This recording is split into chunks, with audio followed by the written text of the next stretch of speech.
choice. Plus, I'm bringing you a very special breakdown. I'm going to be covering the WNBA Savior is back. Before I get right into that, I want to make sure you guys are subscribed to the YouTube channel so I can get all the updates and all the breakdowns. Without further ado, let's get right into it. With a splash and flurry of three-pointers, Caitlin Clark is back. When you think about overall everything that she brings to the table, elite shooting, the ability to make others great by simply being on the court and distributing the basketball, she does play a little bit of defense as well. She's able to get everybody involved, and you saw the energy coming out of the Indiana Fever.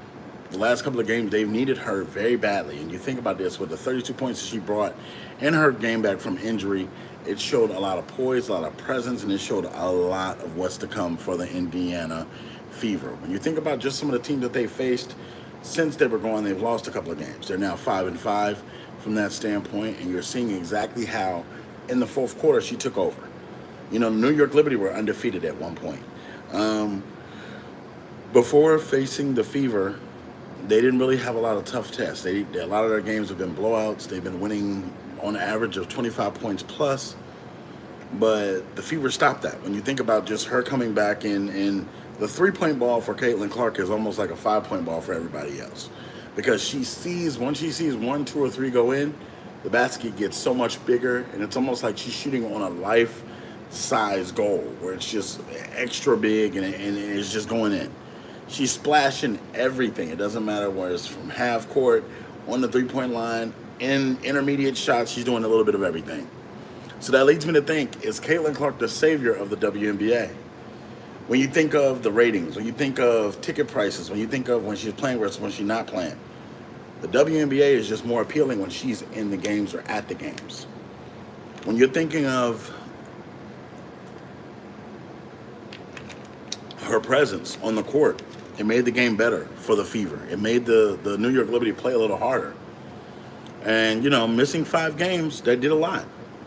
So I think that Caitlin Clark has a strong case for MVP. And you got to think, even though she missed 5 games, she still came back with a vengeance. And you saw her connect from deep. You saw her come out and give great pressure. And it's just, you know, shooting makes a difference in the WNBA. And you just ask yourself, can Caitlin Clark carry the women's game of the WNBA to the next level?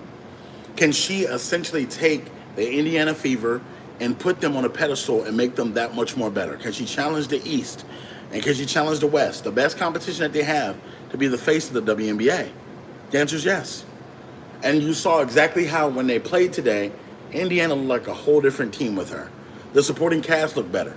They were hitting more shots. They were getting more rebounds. They were getting more assists. Some of their biggest stars popped out today because essentially Indiana had their leader there.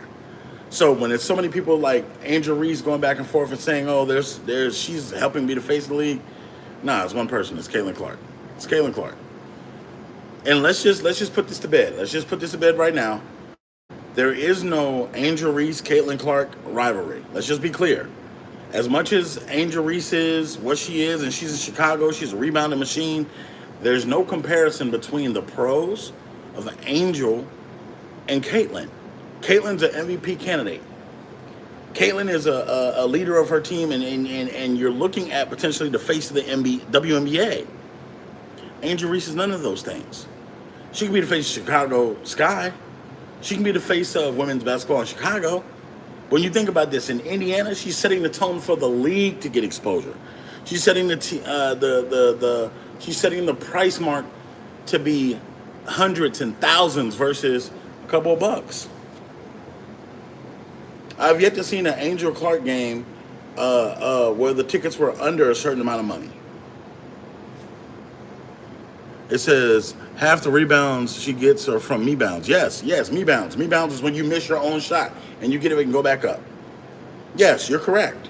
Most of Angel Reese's rebounds are her own missed shot. Sometimes you can get 2 on a play, 3 on a play, 4 on a play, and we have to stop making this about race, because this isn't about race. Let's just call a spade what it is. Caitlin Clark is white and Angel Reese is black, but Caitlin Clark is a better basketball player than Angel Reese is.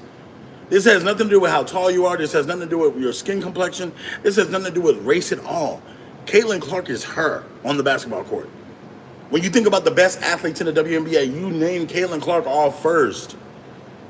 One of the greatest prolific shooters, right behind Steph Curry. When you think about the trick shots, when you think about the threes from half court, when you think about her simply being how great she is, it's tough.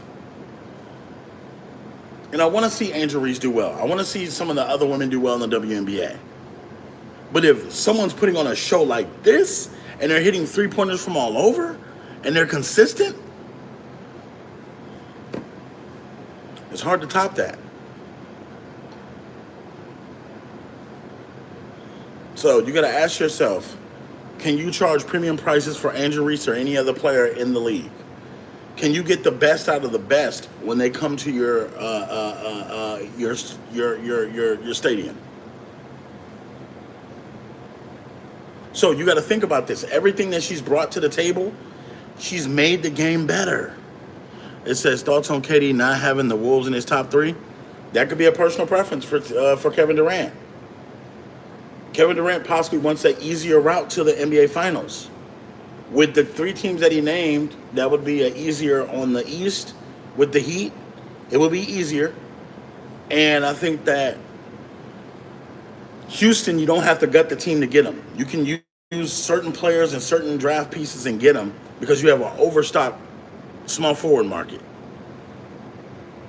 If you're looking at San Antonio, they have a mini dynasty building with Victor Wembanyama, De'Aaron Fox, the number 2 overall pick, the number 14 overall pick from the Hawks. They can move the pick for a player, an elite value player, or either package it together and get a superstar. That's where we're at with these things. And you got to think about this. The T-Wolves, they would probably get up Rudy Gobert. They would have to give up one of those wings on their team as well. Do you really want to sacrifice and mortgage your team for 2 years and possibly pass up 4 great years of a player? The answer is no.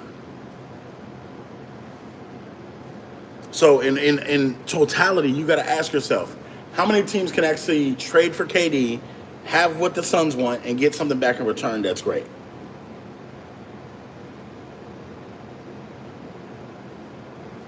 It's just tough. It's tough. And then you just got to ask yourself, do you trust any team Kevin Durant goes to where he could be a leader? The answer is no.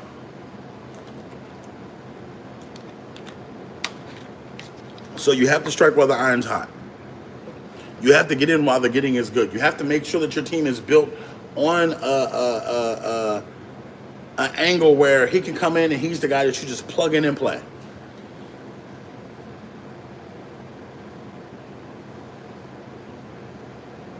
So it's the proverbial needle needs to move, but I think in all totality, Kevin Durant's going to get where he wants to go. He's going to get where he wants to go. So those are my thoughts on it. What do you feel about Caitlin Clark? Do you feel like she's going to be the savior of the WNBA? Do you feel like she's going to be great when it comes to this? Leave your comments in the comment section below. Definitely check out Sports Choice Plus, and we'll see you on the next live broadcast.